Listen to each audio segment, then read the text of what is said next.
आप सभी ब्रह्म स्वरूपों को मेरा प्यार भरा नमस्कार। कैसे हैं आप सब अच्छे होंगे। आज हमने गीता के 15वें श्लोक का अध्ययन करेंगे।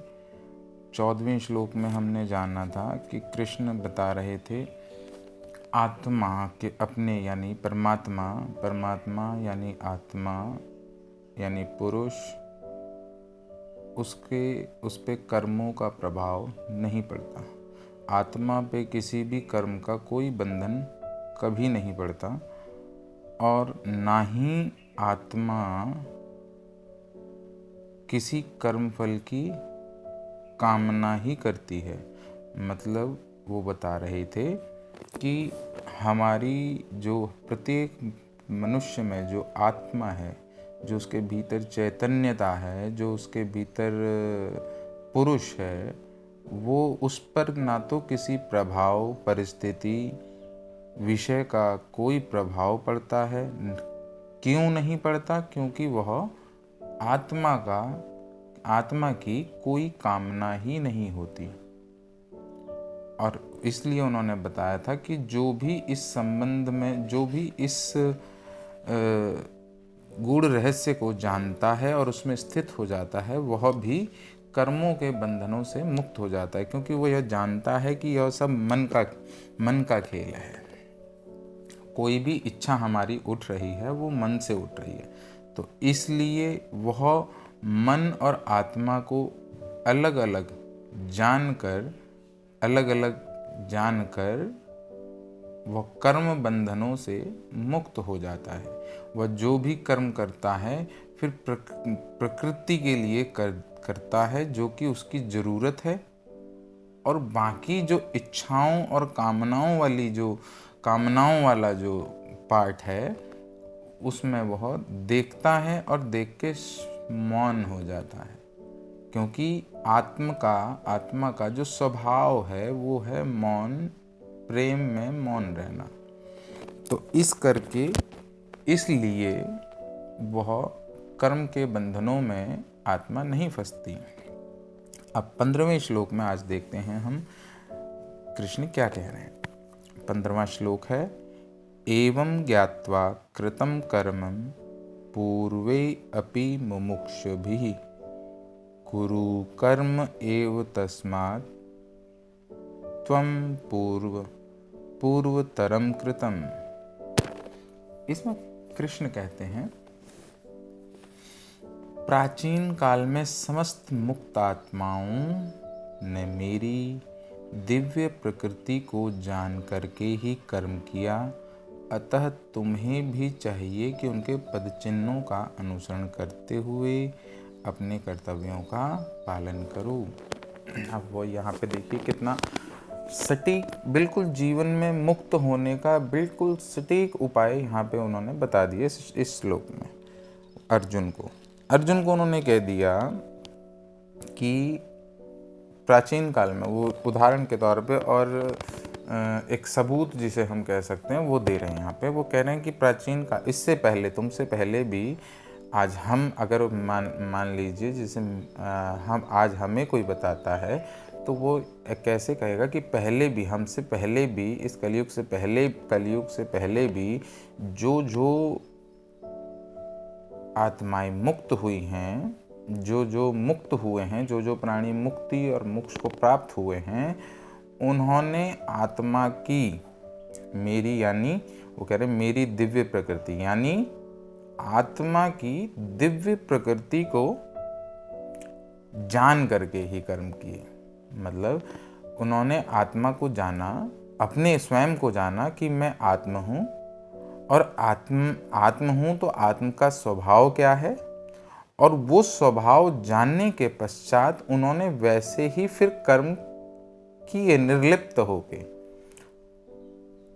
और निर्लिप्त होके कर्म करने से निष्काम कर्म योग का जन्म होता है, और जब निष्काम कर्म योग का जन्म होता है तो मुक्ति, वह प्राणी स्वयं ही मुक्त हो जाता है। इसलिए यहाँ पे कृष्ण बता रहे हैं, वो कह रहे हैं कि तुम्हें भी चाहिए, मतलब हम सबको, अगर हमें मुक्ति मोक्ष चाहिए तो हमें कोई यज्ञ हवन और अनुष्ठान और या दिन भर घंटी बजाना या फिर कहीं बैठे रहने से कुछ नहीं होगा। वो कह रहे हैं कि हमें भी चाहिए कि उनके पद चिन्हों का मतलब जो पीछे पहले मुक्त हुए, जिन्होंने मुक्ति प्राप्त की, जिन्होंने मोक्ष प्राप्त किया, जो मुक्त रह के जिन्होंने जीवन आनंद में जिया, उनका या फिर अपने आत्म को जान के मैं कौन हूँ, मैं प्रकृति हूँ या मैं आत्म हूँ, ये जान के अपने आत्म के स्वभाव में रहते हुए अपने कर्तव्यों का पालन करें। आत्म का स्वभाव है निर्लिप्त रहना, निष्काम रहना, प्रेम, सर्वदा प्रेम में रहना। अब इस स्वभाव में रह के अपने कर्तव्यों का पालन करना है।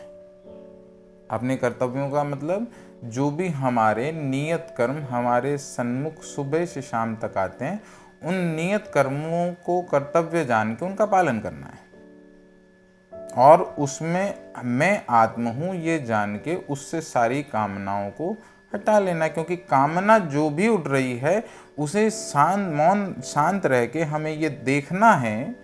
ध्यान, इसी को ध्यान कहते हैं कि ध्यान लगाना है, ध्यान देना है, ध्यान करना नहीं होता। सब कहते हैं कि ध्यान मैं करता हूँ, होता नहीं, कुछ और आ जाता है। वो आएगा ही, वो जो आ रहा है वो चीज़ें आ रही हैं ध्यान में। जब भी आप बैठते हैं ध्यान करने की कोशिश करते हैं, तो जब भी ध्यान करने की कोशिश करते हैं तो जो आपके मन में आता है, जो हमारे मन में जो हम कहते हैं कि हमारा मन कहीं और रहता है, मन उन चीज़ों को उठाता है जहाँ पे हमारे बंधन बने हुए हैं, और हम उन चीज़ों को ध्यान नहीं देते। हम उसमें ध्यान में क्या सोचते हैं, किसी भगवान को ढूंढते हैं, किसी अनंत को ढूंढते हैं, किसी उसको ढूंढते हैं। कहाँ मिलेगा वो? ध्यान हमें देना है कि हम जब भी कोई कार्य करें उसमें निर्लिप्त होके, निष्काम होके, बिना स्वामित्व के दावे के, बिना कर्ता कर्ता मान के, अपने आप को कर्ता ना मानकर सिर्फ कर्म किया करना है। बिना परिणाम की चिंता करे हुए सिर्फ कर्म करना है। अगर हमने इस प्रकार कर्म करा तो समय अनुसार जैसे जैसे हमारे बंधन कटते जाएंगे, हमारी ये प्रकृति इन बंधनों से, जिन बंधनों में ये बंधी हुई है, ये मुक्त हो जाती है। यही कृष्ण यहाँ पे कह रहे हैं कि प्राचीन काल में भी प्राणियों ने इसी पद्धति से मुक्ति को प्राप्त किया है, और कोई पद्धति से प्राप्त नहीं किया, कोई कुछ भी करके नहीं करा, जितने भी, कोई जंगल जाके नहीं करा, कोई सन्यास ग्रहण, अलग से सन्यास कुछ ग्रहण करके नहीं होता। ये होता है अपने कर्मों को, नियत कर्मों को ध्यान पूर्वक करने से। और उस ध्यान से पहले ये जान लेना जरूरी है कि मैं कौन हूं। क्या मैं ये शरीर हूँ? क्या मैं ये मन हूँ? क्या मैं ये बुद्धि हूँ? क्या मैं ये चित्त हूँ? क्या मैं अहंकार हूँ? क्या मैं द्वेष हूँ? क्या मैं राग हूँ? क्या मैं वासनाएं हूँ? क्या मैं हड्डी हूँ? क्या मैं शरीर हूँ? क्या मैं रक्त हूँ, मांस हूँ, मज्जा हूँ, पंचकोश हूँ, वायु हूँ? क्या हूँ मैं? जी, इनमें से मैं कुछ भी नहीं। मैं इन सब में रमण करने वाला निराकार चैतन्य स्वरूप आत्मा हूं। आत्मा और निराकार और चैतन्य, ये भी इसे नाम दिए गए हैं शब्द, क्योंकि समझाने के लिए शब्दों की आवश्यकता पड़ती है। वो शब्दों से भी परे है। इसलिए यहाँ पे कृष्ण हमें समझा रहे हैं, जैसे पिछले श्लोक में उन्होंने बताया था कि मुझ पर, यानी उस आत्मा पर कोई प्रभाव नहीं है किसी कर्म का, कोई बंधन भी नहीं है उस पर। जो भी बंधन है, बंधन में आपकी प्रकृति है, आत्मा नहीं है। आत्मा सदैव मुक्त है, किसी की आत्मा कहीं नहीं भटक रही। भटक रही है क्या? प्रकृति। पर इस बंधन में कौन है? प्रकृति। आपका मन बंधन में है, आपके शरीर बंधन में है, आपकी सोच बंधन में है, लेकिन आत्मा कहीं से बंधन में नहीं है, क्योंकि आत्मा को तो अभी तक हमने जाना ही नहीं। जिस दिन हम उसे जानते हैं, इसीलिए हर शास्त्र, हर वेद, हर उपनिषद हमें ये बताता गया, कहता रहा कि भीतर जाओ, भीतर जाओ, भीतर जाओ, और भीतर जाके ये जानो कि हम कौन हैं, मैं कौन हूँ। जब मैं ये जान लूँ कि मैं कौन हूँ, बस इतना जान लूँ कि मैं आत्मा हूँ, ये जान लिया। अब आत्मा का स्वभाव जानूँ कि आत्मा का स्वभाव क्या है। वो मौन है, वो निर्लिप्त है, वो निष्काम है, उसमें कोई इच्छा नहीं है, उसका कोई रूप नहीं है, उसका कोई रंग नहीं है, वो शून्य है, वो शिव की तरह शून्य है।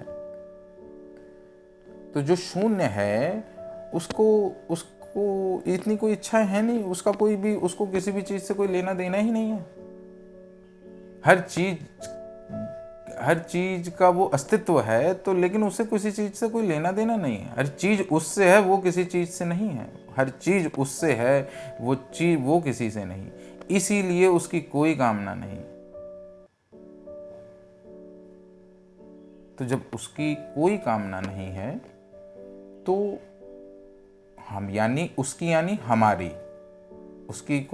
हमारी कोई कामना नहीं। जब कोई कामना नहीं है, तो हम क्या करें? हम वो करें जो भी हमारे सामने नियत प्रकृति सुबह से शाम तक दे रही है, उसको पूर्ण तन्मयता से आनंद में करें, बस। और जैसे ही इस तरीके से हम करने लगेंगे, हम आनंद में रहना सीख जाएंगे, और आनंद में पहुंचते ही हम मुक्त सभी बंधनों से, जितने भी ये समाज के, ये जाति के, ये धर्म के, ये पंथ के, ये समुदाय के, ये अमीर के, ये गरीब के, ये मनुष्य के, पशु के, पेड़ के, ये सब बंधनों में जो हमने अपनी प्रकृति को बांध रखा है, ये सब बंधनों से हम मुक्त होके अनंत चैतन्य हो जाते हैं। आज के 15वें श्लोक के लिए जो सूक्ष्म दृष्टि मैंने अपने आप में जानी थी, वो आप सबके सामने रखी। आशा है आप लोगों को इसमें कुछ भाव, कुछ मर्म जानने का